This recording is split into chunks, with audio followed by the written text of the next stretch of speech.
Traffic congestion and the city's garbage menace dominated the first Nairobi gubernatorial debate. The contestants, including Nairobi Governor Evans Kidero, independent candidates Miguna Miguna, Godfrey Wanyoike, Kamau, Wachira and Mutinda of the Agano party, laid out their plans for the city in a showdown that was snubbed by Kenneth and Sonko. NTV's Trevor Ombija was there and has the story.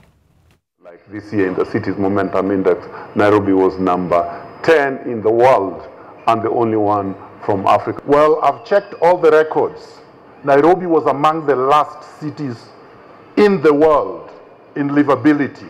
I've seen Nairobi in its better days, but I've seen Nairobi go down. People should be careful that the current governor does not leave Nairobi the way he left Mumias, bankrupt. This is how the first Nairobi gubernatorial debate started off. But the debate soon took shape into serious issues affecting the city residents. First among them was corruption. I'll have an integrity team. Anything that is reported in matters of corruption at whatever level, I will deal with it mechanically. We have so many laws, implementation is the issue. Forensic audit of all transactions and deals between the county government and both the private sector and the public sector.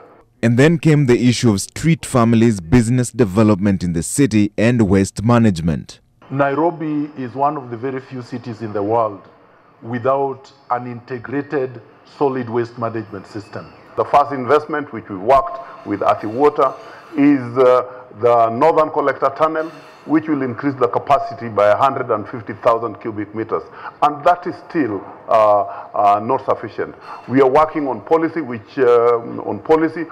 recirculation of water, where the water from the kitchens and the bathrooms can be directed in one place where it can be recirculated. We've engaged a partner which is going to cost, and these are things that are being done, not that we are going to do it, because the contracts have been signed. It's going to cost 27 billion shillings, where we'll have collection sites in all parts of the city, where we'll sort them out, and we're building a plant. At the end of his term. At the end of his term. Starting from year one, I will give 2 billion to small business people directly, not as a grant, as a business development money. In matters like, for example, slums and people being crowded, we have Nairobi National Park here.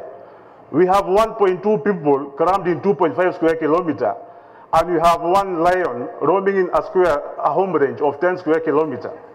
I will take 50 square kilometers, and I will promise each and every Nairobian 40 by 80 square foot when I become the governor. Never mind that the Nairobi National Park is managed by the national government. The other subjects touching on infrastructural development and health services also came up. I intend to unveil a light rail system. I also intend to unveil a subway system, which would be the first in East and Central Africa. Out of all the 7 gubernatorial candidates, 5 of them made their way to this first ever debate, and all of them insist that they would do the best job if given the chance come 8th of August. But the question has never been about the lack of ideas. It's always been about the implementation of those same ideas on paper. Trevor Ombija, NTV.